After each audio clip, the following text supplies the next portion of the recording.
Bhagwan Shri Yogi Ramsuratkumar ki jai.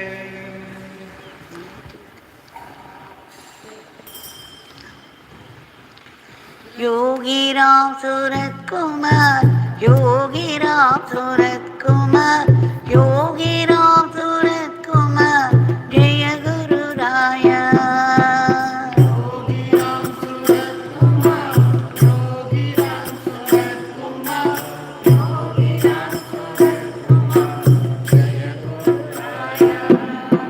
Yogi Ramsuratkumar, Yogi Ramsuratkumar, Yogi Ramsuratkumar, Jaya Guru Raya.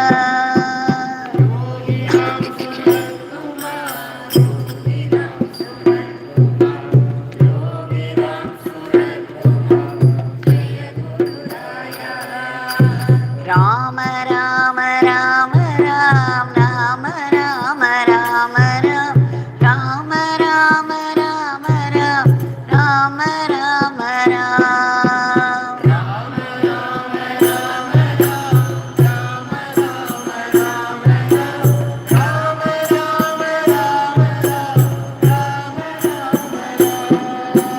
Yogi Ramsuratkumar, Yogi Ramsuratkumar, Yogi Ramsuratkumar, Jaya Guru Raya.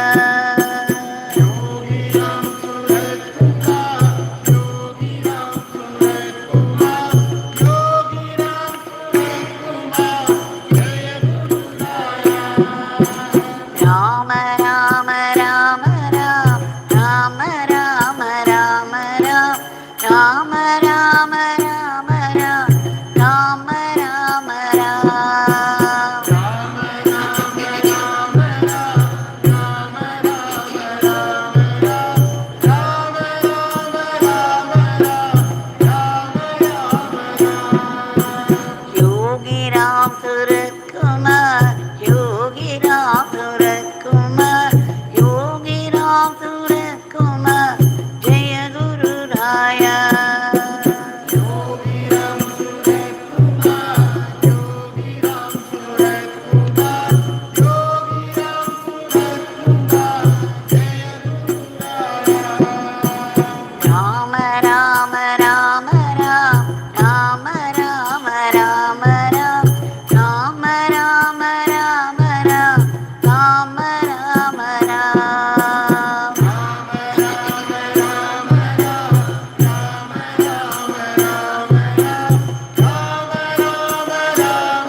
Yogi Ramsuratkumar,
Bhagwan Shri Yogi Ramsuratkumar ki Jai. Sarvam Yogi Ramsuratkumar Arpanamastu.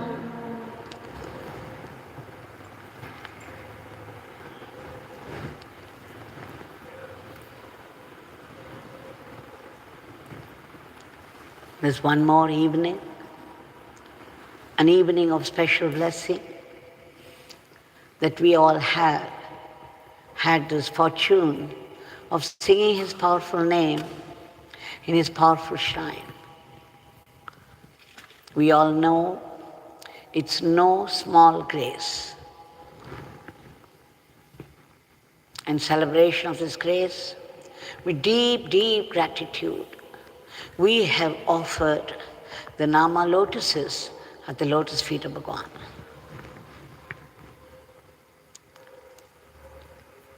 We shall see today how the economy was practiced. I wouldn't say practiced, but because it came very naturally to the great masters in their words, the energy that they spent in their every moment. I happened to be very near a very mad, unpredictable, crazy beggar, the beggar king, the divine beggar, Yogi Ramsuratkumar. It reminds me of a story that we read in a book of Mahatma Gandhi and Kasturiba. Somebody had sent it by post, and whatever book came to Sudama, Bhagwan would open upon some page or the other and ask me to read. He would enjoy the stories that followed, which always had very deep meaning and a teaching lesson. Now this was about Mahatma Gandhi. He was staying in Allahabad, in Ananda Bhavan of Motilal Nehru. One day, early morning, as soon as he got up, Shri Gandhiji went near the wash basin, started washing his teeth. Just then, Shri Nehruji also came there and started a conversation with Shri Gandhiji, which was drawing his attention that in the course of his washing teeth, he spent some extra water without knowing. But suddenly he became aware that he had spent more water than he should. And then he felt very bad. He told Shri Nehruji, look, I was doing two things at a time, and the result is I spent more water than I would have just for washing the teeth. Shri Nehruji laughed so much and said, what is it, Bapu? There is this Triveni Sangam. There's Ganga flowing very near, and so is Yamuna, and the hidden Saraswati. Triveni Sangam near, so much water, and you're talking about spending an extra tumbler of water. What are you saying, Bapu? Then Bapuji said, no, my friend, whatever it is, that is not important that the rivers are flowing there. It is how we should do a work. Are we spending more energy than it's required? Are we spending more water than it is required? Are we spending more money than it is required for an action? Economy, in word, energy, and action is important. He said, instead of doing one thing at a time, I was doing two, and there was this wastage. I cannot forgive myself for this. What an incident. Bhagwan was smiling because he was doing the same thing. He would not speak unnecessarily. And whatever he did, there was this economy of energy. And he always said, this beggar can do only one thing at a time. You people are so great. You can do so many things at a time. He would make fun of us. It was an indirect hint that we are scatterbrained. The great ones have this natural characteristic. They do only as much as required, no more, no less. I'd seen Bhagwan at work. Any work that was involved, he would go into it with his entire being. There would be instant and total concentration. And when he came out of the work, it was instant and total withdrawal. Unused to his ways, in the beginning, I had my own problems, my struggles to catch up with him. For example, he would tell me to reply somebody. Say, Devaki, just write a reply. This beggar would write a line at the end. So I would just sit before him, empty, pray to him to flow through me, and then would start. Believe me, I didn't have to take off the pen in between. It would just flow spontaneously to the end, and then I would read it out. And that's when I would realize I had missed out on a certain point. But then, if I mentioned it to him, he would say, Devaki, the work is over. You have done it. Now give it to me. And then he would sign at the end, my father blesses you, my friend, Yogi Ramsuratkumar Tiruvannamalai. And then I had to seal it, send it for posting. And if I wanted to say something more about it, say, no, Devaki, we'll go to the next work. That work is over. No need to think about it. Whatever was meant to happen has happened.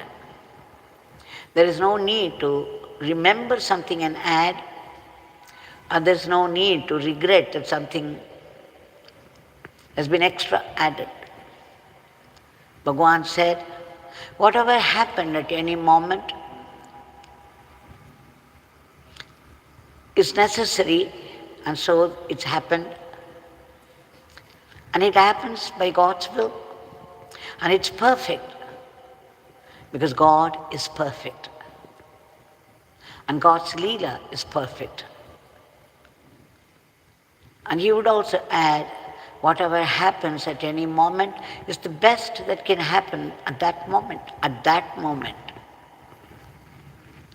It could be something else the next moment. And he would say that everybody's life, with all its details, is arranged by the divine from moment to moment to moment. Even the prayers that we make, we say that something goes wrong or something we want to happen, and then we make a prayer. And then the prayer brings relief, but it has all been preordained. Even the prayer has been arranged. So everything, our life is already a finished movie which is running on the screen. Can you point out to the hero or the villain to say something else, saying that this does not fit in with the rest? But if you want to say something, you can tell the director, and the director may change it or may not. So every detail, knowing the secret, this secret of life, that everything is being arranged by the divine from moment to moment, and the best at that. All that we have to do is accept it wholeheartedly, knowing that it's the best that can happen. Instead of sitting in judgment and proclaiming that this is wrong and that is bad. And they exercised economy in words, energy, and actions. And that would be perfect efficiency. So what comes naturally to these great masters?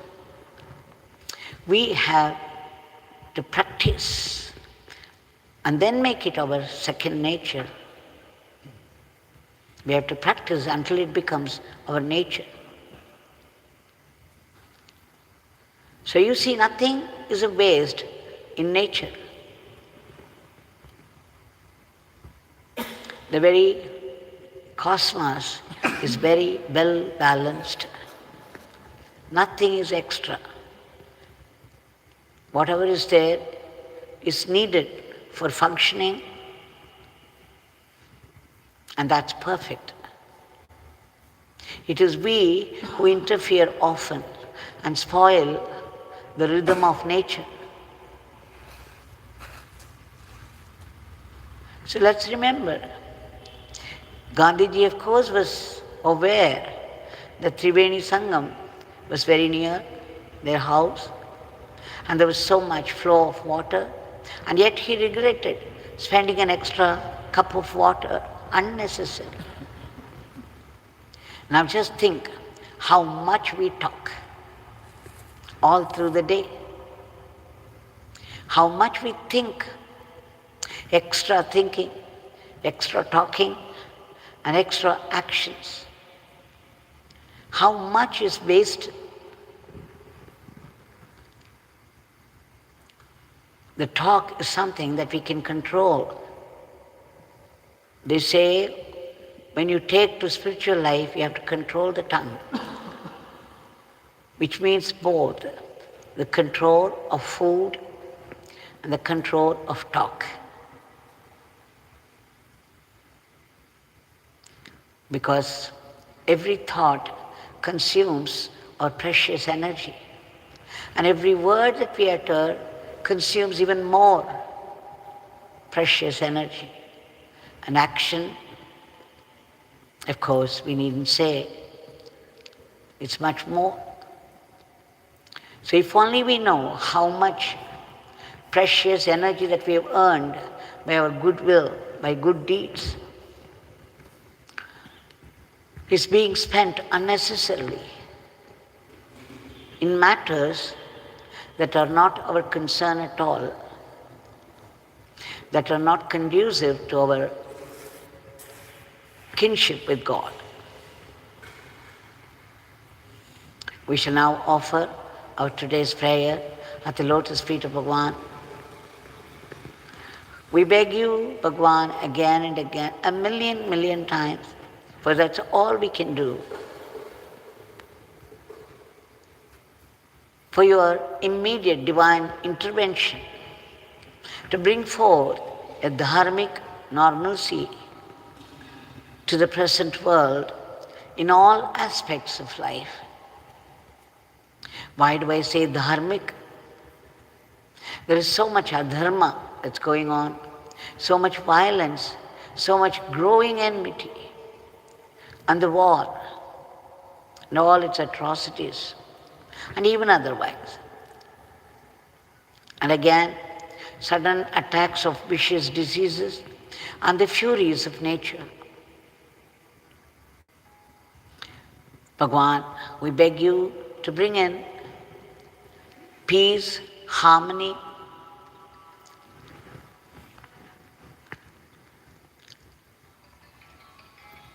and order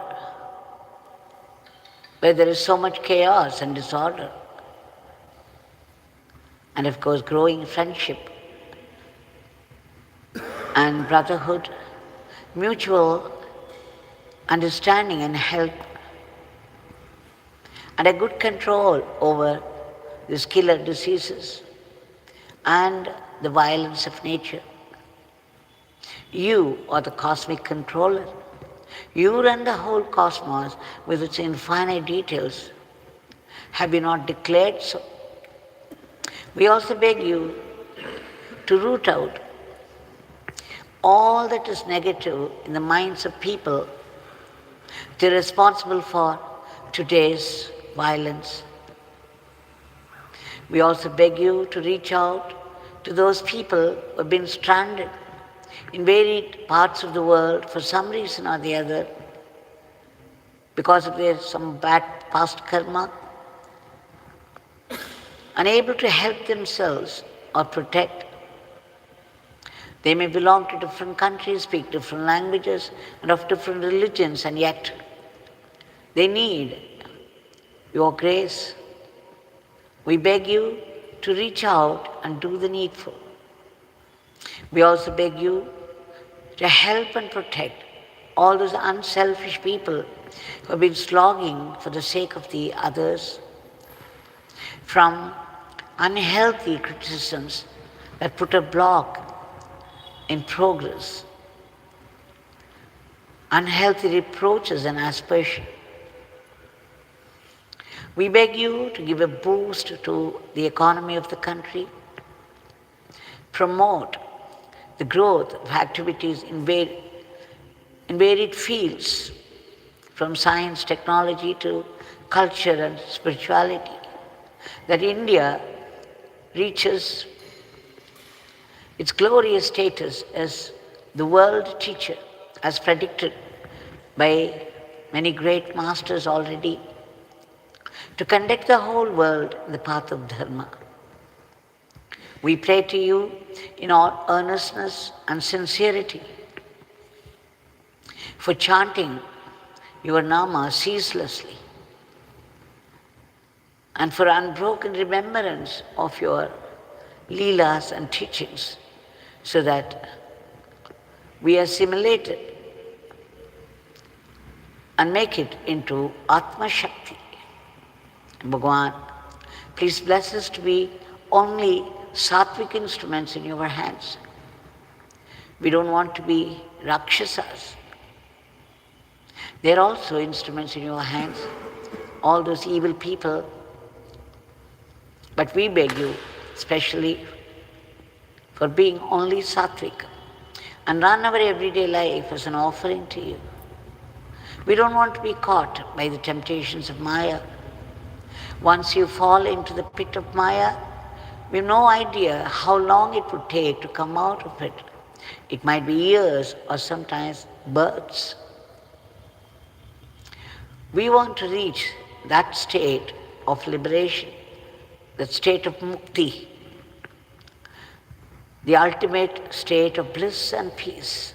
But then we need to be purified. We take refuge in your powerful Nama chanting.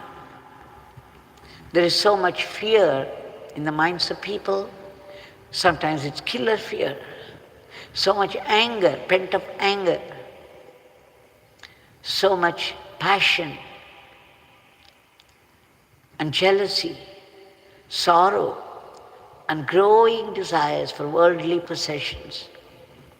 They're all the dirt of the mind, and they need to be cleared out. And the Nama, the divine name, has all the power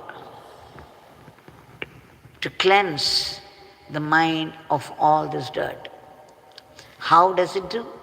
It destroys our past sins. Every Nama that we chant, no single Nama goes waste. Every Nama does its transforming work. It destroys our past sins, which are responsible for the obstacles that we face, the challenges that we face in getting a certain action done. So we take refuge in your powerful Nama and its ceaseless chanting with Ananda, joyful chanting, that it becomes our Atma Shakti. We also take refuge in joyful service to you. Whatever work that falls into our hand, wherever we live, be it a home or a forest, or this country or that country, or a temple, we have to do it joyfully and in the spirit of service to the Lord, without any unhealthy competition or jealousy. Then the whole thing, even the smallest work that we offer as service to God, becomes Atma Shakti. Bhagwan, please bless us to practice acceptance. Acceptance of whatever life brings to us, be it a joy or sorrow, coming from you, by your divine will, can only be a great blessing meant for our greater good, for our closer kinship with you. It happens because it's necessary for our spiritual growth. As we progress, we would be able to see, feel the vibrant, pulsating, living presence everywhere and in everything. And Bhagwan, please bless us to be able to see your will behind all the happenings of life, all the happenings of the world. It is your grand plan that is at work all the time. And particularly, when we are attacked by some adversity, some devastating experience in life, we collapse. We resent God, saying, He has let us down. And we put the blame on everyone else for our own failures, little realizing that it's we who invited all the sufferings of life by our past karmas. But you, Bhagwan, out of your love and generosity, will see that we don't leave you and convert all our adversities into great blessings, just as you promised. We beg you to bless us with gratitude to you always. We also beg you to reach out all the species of the cosmos, in whatever state of being they are, whatever state of misery they are, to be lifted to a higher plane.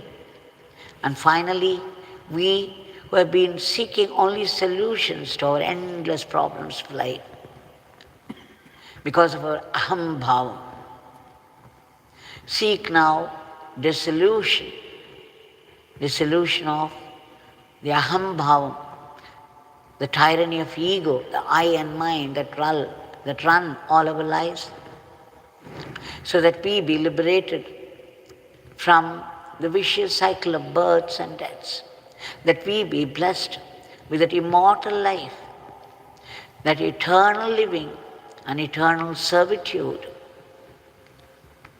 to you, that eternal supreme divinity.